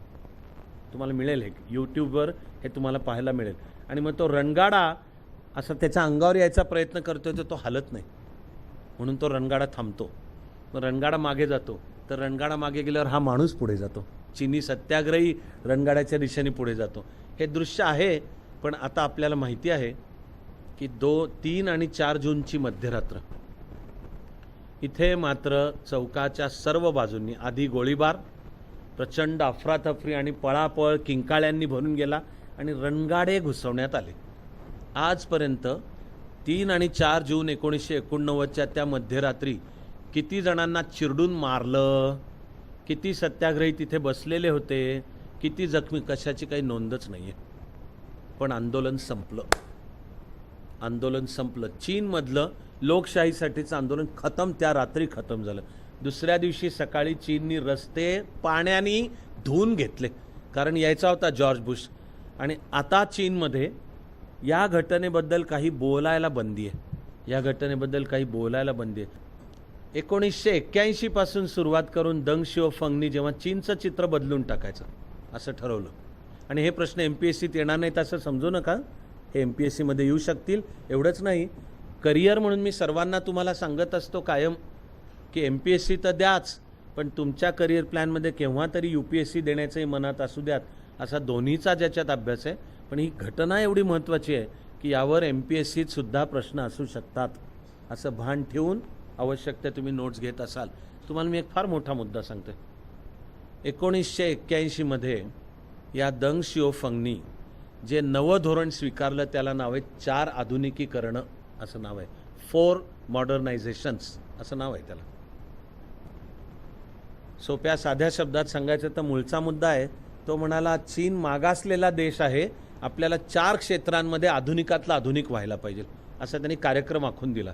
त्याच्या कार्यक्रमाचं नाव 4 आधुनिकीकरण. 4 कोणती? तर म्हणलं आपल्याला सैन्य आधुनिक पाहिजे, आपली शेती आधुनिक पाहिजे, आपले उद्योग व्यवसाय आधुनिक पाहिजेत आणि शिक्षण पद्धती आधुनिक. 4 गोष्टी त्यांनी सांगितल्या. 4 मॉडर्नायझेशन्स असं त्याच्या कार्यक्रमाचं नाव आहे. 4 मॉडर्नायझेशन्स. ही जी कॅलिग्राफी नावाची कला आहे ना, अक्षरलेखन शास्त्र, ही मूळची चीनी कला आहे. कारण चीनी अक्षर अति कलात्मक आहेत, जे आहे ते याचे अतिशय कलात्मक आहेत आणि चीनी लिपी छान एखाद्या चित्रासारखीच असते. त्यामुळे चीननी जगाला दिलेली ही देणगी आहे कॅलिग्राफी. तर एका चीनी कलाकाराने असं एका पोस्टरच्या आकाराचं एक कॅलिग्राफीचं कला पेंटिंग केलं, म्हणजे ड्रॉइंग आहे ते. आणि ते ह्या तियानानमेन चौकामध्ये माओचा पोर्ट्रेट आहे, माओचा फोटो आहे. आजसुद्धा तुम्ही कधी आजसुद्धा घरी गेल्यावर जर BBC च्या बातम्या ऐकायला घेतल्यात तर बातम्या चालू होण्यापूर्वी जे जिंगल येतं आणि वेगवेगळ्या इमेजेस, त्याच्यात असा एक किरण जणू तियानानमेन चौक, त्यातला हे तियानानमेन गेट आणि त्या गेटवर फक्त माओचं पोर्ट्रेट आहे ते येतं. तर 1989 मध्ये एका कलाकाराने त्या माओच्या पोर्ट्रेटच्या शेजारी त्याच आकाराचं एक कॅलिग्राफी चित्र तयार करून लावलं. त्या कागदावर फक्त लिहिलेलं होतं 5th मॉडर्नायझेशन डेमोक्रेसी, हे शब्द लिहिलेले होते. की दंग शिओफंग म्हणतोय 4 मॉडर्नायझेशन्स, आमची मागणी 5वं 5th मॉडर्नायझेशन डेमोक्रेसी. हां, तर लक्षात घ्या, केवळ असं एक चित्र काढणे आणि ते तियानानमेन चौकात माओच्या फोटोच्या शेजारी लावणे याबद्दल गेली 30 वर्ष तो कलाकार तुरुंगात आहे. बस काय अपराध त्याचा? तर त्यांनी हे चित्र काढलं. आता मला काही चेहऱ्यांवर जरा आनंद दिसतोय की आपण किती भाग्यवान आहोत की आपण लोकशाही देशामध्ये राहतो आणि इथे उठून कोणीही कोणाहीबद्दल काय वाटेल ते लिहू शकतो, वाटेल ते चित्र काढू शकतो, काहीही तोंडाला येईल ते बरळू शकतो, कारण अभिव्यक्ती स्वातंत्र्य. तर आनंद बाळगत असताना मग त्याचं मोल पण लक्षात ठेवा की लोकशाही, राज्यघटना, व्यक्ती स्वातंत्र्य आणि कोणालाही उठून काहीही म्हणण्याचे अधिकार आहेत, ह्याचे व्यक्ती स्वातंत्र्याचे. फार आज गंभीर झाले म्हणून जरा मध्ये 1.5 मिनिट घेतोय मी, आहे इनडायरेक्टली पण अभ्यासाचं. तर एकदा पवार साहेब सिनेमा पाहत होते. बस पुण्यामधला त्यांचा एक मित्र आहे, तो खरंच BMCC मधला आहे, तो उत्तम एक उद्योजक आहे. त्यांनी पण त्याच्या आठवणी लिहिल्या. तो वैयक्तिक माझा चांगला मित्र आहे, आजही आमची चांगली मस्त दोस्ती आहे. विठ्ठल शेठ मणियार त्यांचं नाव. आणि मी प्रशासनात असताना वेळोवेळी त्यांची भेटीगाठी व्हायच्याच वेगवेगळ्या. तर विठ्ठल शेठनी कुठली तरी गाजत असलेल्या सिनेमाची मैंने प्यार किया, एक साहेबांच्यासाठी. तर असा कुठला तरी सिनेमा, म्हणजे मैंने प्यार कुठला तरी सिनेमा. आता त्याच्यामध्ये एक कॅबेरे सॉन्ग होतं 3-3.5 मिनिटाचं. नर्तिका हेलन का कोण असेल, बिंदू इत्यादी, पण सॉन्ग कॅबेरे सॉन्ग. ते गाणं संपलं. शरद पवार म्हणले रिवाइंड करा. आता साहेबांचा हुकूम, काय विषय दे कोण. बरं ते बाकीचे पण टपलेले होतेच, ते पुन्हा पाहायला मिळाले तर. त्यामुळे रिवाइंड, एकदा रिवाइंड झालं, दुसऱ्यांदा रिवाइंड झालं, तिसऱ्या ते झाल्यावर शरद पवार पुन्हा म्हणले नाही पुन्हा रिवाइंड करा, पुन्हा रिवाइंड करा. तर आता शेवटी विठ्ठल शेठ म्हणलं आता साहेब काय चाललंय तुमच्याकरता, खरीखुरी व्यवस्था करू का? तर शरद पवार म्हणले मी त्या कॅबेरे करता नाहीये, ती मोकळ्या मैदानामध्ये नाचतेय, तो जमिनीचा प्लॉट कुठे आहे ते मला पाहिजे. आणि आता हे दृश्य डोळ्यासमोर आणा. हां, मला हे माहिती आहे की हा जोक विठ्ठल शेठनी स्वतः सांगितलाय आणि ह्याला स्वतः शरद पवार सुद्धा खळखळून हसून दाद देतील. पण हा जर चीन असेल तर मला 30 वर्षाकरता तुरुंगात जावं लागेल, मला किंवा आधी विठ्ठल शेठना. म्हणजे आत्ताचा आपण तियानानमेन चौकाची घटना जी या स्लाईडवर नाही असाल, विसरू नको यात की आपण किती आनंददायक व्यवस्थेमध्ये राहतो. तिथली लोकशाही, तिची राज्यघटना, तिचा अध्याय 3 म्हणजे फंडामेंटल राईट. कोणीही सामान्य नागरिक अख्ख्या सरकारला कोर्टामध्ये फरफटत खेचू शकतो आणि सरकार असू द्या किती पॉवरफुल, एक निश्चय असलेला नागरिक त्याला झुकवू शकतो. पण मग मोल कळायचं असेल तर त्यासाठी आपण जागरूक पण राहायला लागतं. Eternal vigilance is the price of independence, असं एक फार छान वाक्य. की लोकशाहीतल्या स्वातंत्र्याचं जर रक्षण करायचं असेल तर सततचा सावधपणा, eternal vigilance is the price of independence. स्वातंत्र्य जर टिकवायचं असेल तर सतत सावध असणं आवश्यक आहे. तेव्हा या स्लाईडवर पाहिजे होती अशी घटना 3 आणि 4 जुलैची रात्र या तियानानमेन चौकातलं चीनी नव्या तरुण पिढीचं लोकशाहीचं आंदोलन अत्यंत निर्दयपणाने चिरडून टाकण्यात आलं. त्याच्या 10 वर्ष आधी म्हणजे 1979, तर 1979 मध्ये केंद्रामध्ये सत्तेत आलेलं पहिलं काँग्रेसेतर सरकार ते कोलमडलं. ते 5 वर्ष टिकलं नाही. केंद्रामध्ये सत्तेत पहिलं काँग्रेसेतर सरकार होतं, त्यावेळेचं नाव जनता पक्ष. इंदिराजींनी आणीबाणी जाहीर केली होती 25 जून 1975ला. ती आणीबाणी पुढचे सुमारे 27 महिने टिकली. पण जानेवारी 1977 मध्ये इंदिराजींनी निवडणुका जाहीर केल्या. त्या निवडणुका मार्च 1977 मध्ये झाल्या. त्यावेळी आधीची 27 महिने कम्युनिस्टेतर पक्षांवर बंदी होती. कम्युनिस्टेतर पक्षांचे नेते तुरुंगात होते. संसदेची 42वी घटना दुरुस्ती झाली होती. या सगळ्या पार्श्वभूमीवर जानेवारी 1977 मध्ये जेव्हा इंदिराजींनी निवडणुका जाहीर केल्या तेव्हा काँग्रेसेतर आणि कम्युनिस्टेतर सगळे पक्ष एकत्र आले. त्यांनी आपापले पक्ष विसर्जित करून टाकले आणि सगळ्यांनी एकत्र येऊन स्थापन केला जनता पक्ष. आणि भारतभर काँग्रेसच्या उमेदवाराला एकास एक, तोडीस तोड, आणि समाजाला संदेश दिला की देशाची लोकशाही धोक्यात आहे. लोकशाही वाचवायची असेल, भाकरी आणि स्वातंत्र्य दोन्ही हवं असेल तर जनता पक्षाला मतदान करा. खरोखर क्रांतिकारक आहे. स्वतंत्र भारताच्या इतिहासातली आजतागायत जर सर्वात महत्त्वाची निवडणूक कोणती सांगायचं झालं तर मार्च 1977च्या निवडणुकीचंच निर्विवादपणे नाव घ्यायला लागेल. तर लोकांनी अहिंसक मार्गाने, रक्तशून्य पद्धतीने, ठामपणाने आपलं मत मतपेटीच्या द्वारा आपलं म्हणणं व्यक्त केलं आणि जनता पक्षाचा मोठा विजय झाला. त्याची तारीख पण आहे 23 मार्च 1977. या तारखेला निकाल येत होते. या निवडणुकीमध्ये रायबरेली मतदारसंघात स्वतः इंदिराजींचा पराभव झाला. तो राजनारायण ह्या समाजवादी नेत्यांनी केला. तिकडे अमेठी मतदारसंघामध्ये स्वतः संजय गांधीचा पराभव झाला. तो तर अमेठीचा राजा होता पूर्वीचा संस्थानिक, संजय सिंह म्हणून, त्यांनी केला पराभव. उत्तर भारताच्या 8 राज्यांमध्ये काँग्रेसला एकही सीट मिळाली नाही आणि केंद्रामध्ये जनता पक्षाचं सरकार आलं. पण आता ते अनेक 18 धान्यांचं कडबोळ होतं ना. त्यामुळे आता एक विचित्र आहे भारताची स्थिती. मार्च 1977 ते हे 1979. मी तुम्हाला एवढं निश्चित सांगतो की सरकारने कारभार चांगला केला त्या काळात. त्याचं मी तुम्हाला वेळेकरता फक्त एकच महत्त्वाचं उदाहरण सांगतोय. स्वतंत्र भारतामध्ये असा काळ की ज्या वेळेला किमती खाली आल्या, वस्तू आणि सेवांच्या ॲक्च्युअली किमती खाली आल्या, असा एकच काळ आहे, तो म्हणजे 77 ते 79. तिला सरकारची धोरणं जबाबदार आहेत. तेव्हा एका बाजूला जनता पक्षाने खरं तर सरकार चांगलं दिलं होतं, पण राजकीयदृष्ट्या ते डळमळीत होतं सततच. अखेर ते सरकार 1979 मध्ये कोसळलं. त्याचे पण कोसळण्याचे आणि नंतर जनता पक्षाचे तुकडे तुकडे झाले.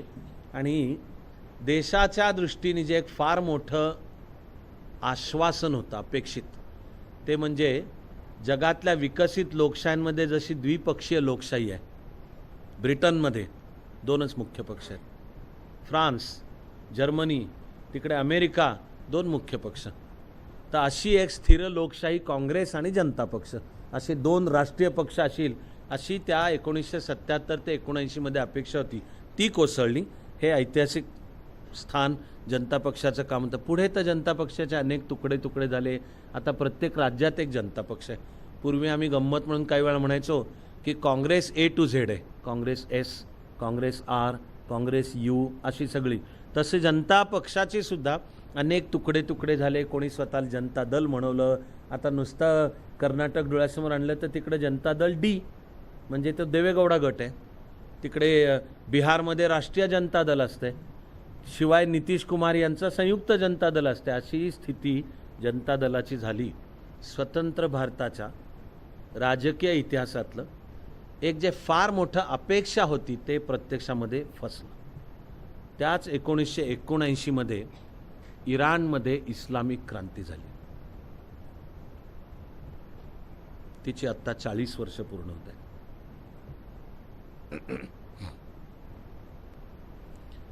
थोडीशी मी तुमची परवानगी मागणार आहे की पुढच्या 5 मिनिटात आजचं सत्र थांबवूयात.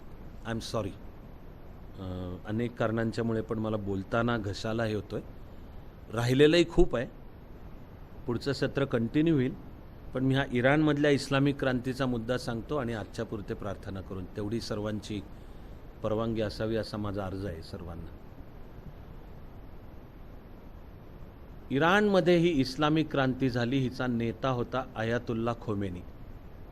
आता खोमेनी हे व्यक्तीचं नाव आहे.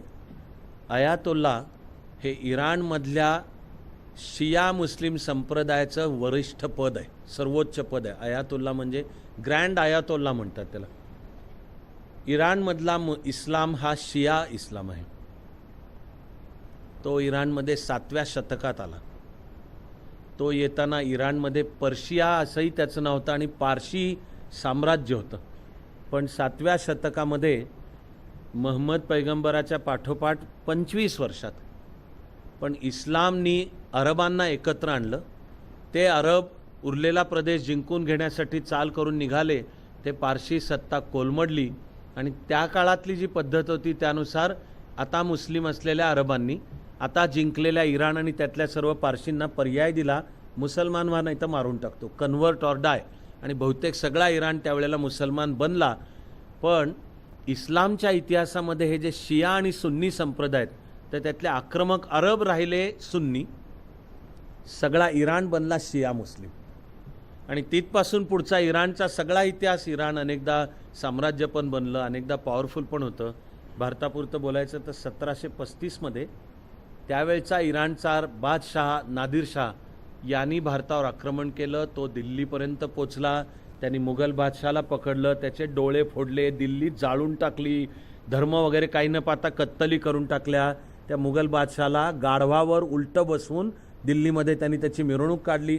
अशा वेळी पुण्यामधून थोरले बाजीराव मराठ्यांचं सैन्य घेऊन निघाले. हा सगळा आपल्याकरताचा इतिहास, अशी त्याची इराणशी लिंक आहे. ते इराण हे एक शिया राज्य आहे. पण दुसऱ्या महायुद्धानंतर इराण राज्य होतं आणि त्याचा प्रमुख होता, सम्राट म्हणायचा तो स्वतःला, रजा शाह पेहलवी पहिला असं त्याचं नाव आहे. पेहलवी घराणं.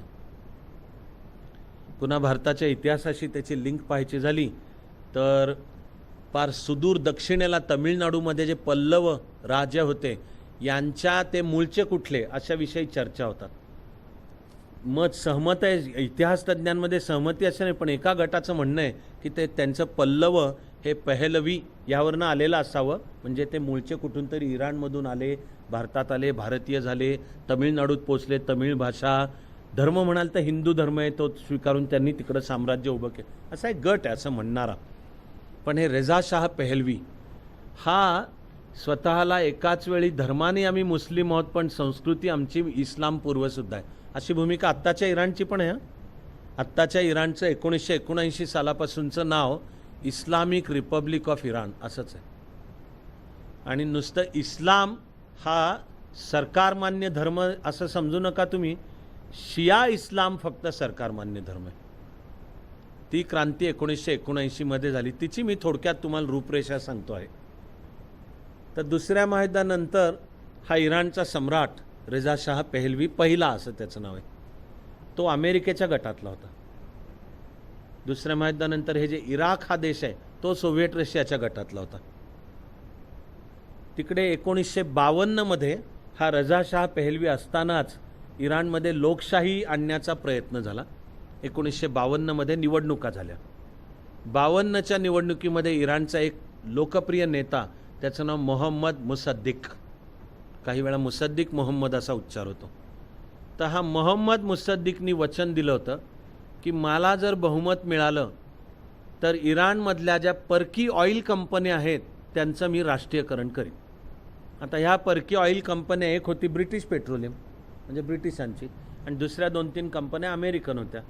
इराण तेव्हापासून आजपर्यंत तेल उत्पादनामध्ये जगात नंबर 2 किंवा 3 वर आहे. आलटून पालटून एक 2 वर्षापूर्वीपर्यंत जगात नंबर 1 वर कायम असायचा सौदी अरेबिया. नंबर 2चं तेल उत्पादन करणाऱ्याकरता इराक आणि इराण यांच्यात आपसात स्पर्धा चालू असायची. आता गेल्या 2 वर्षांपासून जगात सर्वात जास्ती तेल उत्पादन करणारा देश बनला आहे अमेरिका. सौदी अरेबिया नंबर 2 वर आहे आणि इराण इराक आलटून पालटून मग नंबर 3 किंवा 4 साठी त्यांचं तेल उत्पादनाचं चालू राहील. इराणला उत्पन्नाचं मुख्य साधन तेल होतं, पण हे मोहम्मद मुसद्दिकच्या विजयाच्या आधी इराणमधल्या तेलावर मालकी परदेशी कंपन्यांची होती. तेव्हा इराणमधल्या माणसाला फार तर रोजगार मिळत होता त्याच्यावर, पण प्रचंड नफा ह्या कंपन्या कमवत होत्या आणि तो आपापल्या देशाकरता. तर 52 साली 1952 इराणमध्ये लोकशाहीचा प्रयोग करायचं ठरलं. त्यावेळेला मोहम्मद मुसद्दिक या नेत्यांनी वचन दिलं लोकांना की मला निवडून का द्या, जर मी सत्तेत आलो तर मी ह्या सगळ्या कंपन्यांचं राष्ट्रीयकरण करीन, या विदेशी मालकांना हाकलून देईन आणि त्याच्यावर इराणची मालकी प्रस्थापित करीन. 1952 खरंच लोकांनी प्रचंड बहुमताने मोहम्मद मुसद्दिकला निवडून दिलं आणि त्यांनी निवडणुकीतलं आपलं वचन पाळलं आणि ब्रिटिश पेट्रोलियम, एक्झॉन मोबाईल वगैरे वेगवेगळ्या अमेरिकन आणि सगळ्या कंपन्या राष्ट्रीयकरण केलं आणि मालकी हक्क इराणच्या सरकारकडे घेतले. पुढे मोहम्मद मुसद्दिकचा खून झाला. संशयाची सुई CIA वर आहे आणि आज तर कमी अधिक फरकाने मानलंच जातं की अमेरिकेची धोरणं ऐकत नव्हता म्हणून मोहम्मद मुसद्दिकचा खून झाला आहे. आणि मग रेझा शाह पेहलवी पुन्हा राजा बनला आणि त्यांनी अमेरिका म्हणजे नेटो गटाच्या बाजूची आपली धोरणं चालू ठेवली. अशा काळामध्ये त्या रेझा शाह पेहलवीचाही विरोध अयातुल्ला खोमेनी करत होता, पण त्याच्या जीवाला धोका होता म्हणून तो इराणमधनं निसटला आणि पॅरिसमध्ये राहिला.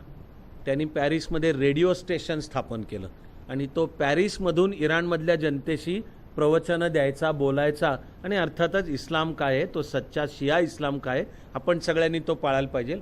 आणि रेझा शाह पेहलवीच्या नेतृत्वाखालचा इराण अतिशय वेगाने आधुनिकीकरण करत होता. ती खुली अर्थव्यवस्था होती, अमेरिकेच्या बाजूची होती, पण स्त्रियांना समाजामध्ये सर्व हक्क होते. स्त्रिया खुलेपणाने वावरत होत्या, त्यांच्या वावरणे, वेशभूषा ह्या कशावरही कुठलीही बंधनं नव्हती. असा एकाच वेळी हुकुमशाही पण आधुनिक इराण आकाराला येत होता. त्या इराणनी रेझा शाह पेहलवी दुसरा याच्या नेतृत्वाखाली अण्वस्त्र तयार करायचा कार्यक्रम हाती घेतला. ॲक्च्युअली मला वाटतं ऐकत असताना तुम्हाला आत्ताच्या घटनांचे प्रतिध्वनी ऐकू येत आहेत का नाहीत मला माहिती नाही. इराणवर अमेरिकेने निर्बंध लादलेत. इराणचा आत्ताचा सुद्धा प्रमुख तो आयातुल्ला खामनेई असं त्याचं नाव आहे. म्हणजे एक हा प्रसंग सांगत असताना मी सगळी पार्श्वभूमी सांगतोय त्याच्यातली. रेझा शाह पेहलवी दुसरा अण्वस्त्राचा कार्यक्रम लक्षात घ्या, आत्तासुद्धा तोच मुद्दा चालू नाही. तर इराणचा तो अण्वस्त्राचा कार्यक्रम रेझा शाह पेहलवी दुसरा यांनी 1970च्या दशकातच चालू केला. इराणचं सैन्य बळकट करणं चालू केलं. त्यामुळे पश्चिम आशियामधला सत्ता समतोल बिघडेल असं चित्र तयार झालं. म्हणून अमेरिकेनेच पुन्हा एकदा अयातुल्ला खोमेनीला फूस लावली. त्याला तिकडनं बाहेर काढलं पॅरिसमधनं आणि शतल अरब हे पर्शियन गल्फ खाडी तिच्या टोकाचं बंदर आहे, ते इराणच्याकडे आहे. तिकडे हा जहाजातनं उतरला आणि इराणमधल्या जनतेमध्ये एक राजाबद्दलचा असंतोष, राज्यव्यवस्था भ्रष्ट आहे, सामान्य नागरिकांना समस्या आहेत. अशा वेळी अयातुल्ला खोमेनीची एक प्रतिमा उभी राहिली की हा जणू या सगळ्यातनं आपल्याला वाचवणार आहे. तो तिथून ट्रेननी तेहरानला निघाला. ट्रेननी त्या प्रवासाला लागतात 8 तास, पण त्याला जवळजवळ 30 दिवस लागले. कारण प्रत्येक स्टेशनपाशी हजारो लोक जमा व्हायची, रुळावर पण यायची आणि घोषणा देत आयतुल्ला खोमेनीला म्हणायचे आम्हाला तुमचं मार्गदर्शन पाहिजे. त्यामुळे ते करत करत ट्रेन तेहरानमध्ये पोचायला जवळजवळ 30 दिवस. पण अयातुल्ला खोमेनी जेव्हा तेहरानमध्ये पोचला तेव्हा लोकांच्या या उठावाला घाबरून रेझा शाह पेहलवी दुसरा पळूनच गेला, सत्तेचा त्याग करून तिथून पळून गेला. ही क्रांती 1979 मध्ये झाली. अप्रत्यक्षरित्या हे बोललं जातं की ती क्रांती करायला मदत अप्रत्यक्षच असेल, पण मदत अमेरिकेनेच केली, कारण आता हा रेझा शाह पेलवी अण्वस्त्र तयार करायला घेत होता आणि अमेरिकेला इराणनी अण्वस्त्र केलेली तेव्हाही नको होती, जे चित्र आजही आहे. पण क्रांती झाल्या क्षणी अयातुल्ला खोमेनींनी केलेली पहिली घोषणा आहे की आपला जगातला सर्वात मोठा शत्रू अमेरिका आहे. अण्वस्त्रांचा कार्यक्रम सुद्धा त्यांनी चालू ठेवला, जो आत्ताचा प्रचलित विषय आहे. आणि आत्ता काही काळापूर्वी डोनाल्ड ट्रम्पनी अमेरिका इराण जो अण्वस्त्राचा करार झाला तो डोनाल्ड ट्रम्प म्हणतो मी मोडणार आहे, कारण इराण पण तो पाळत नाही आहे. आणि आता तर अमेरिकेचं ड्रोन इराणनी पाडलं. अमेरिकेच्या एका जहाजावर येऊन एक दुसरी छोटी बोट आदळली. अमेरिकेचं म्हणणं आहे का इराणनी घडवून आणलेला दहशतवादी हल्ला आहे. त्या पर्शियन गल्फच्या तोंडावर अमेरिकेच्या युद्धनौका सुसज्ज आहेत आणि खरंच परिस्थिती काही काळापूर्वी तर होती की कुठल्याही क्षणाला युद्ध पेटू शकेल. आज ती पूर्ण संपली असं नाही आहे. असं तणावाची स्थिती तिथे, त्याचे आपण जागतिक परिणाम पाहतो. इथून पुढचा अभ्यास बाकी पुढे करत राहू, पण आज आपण प्रार्थनेसाठी थांबू.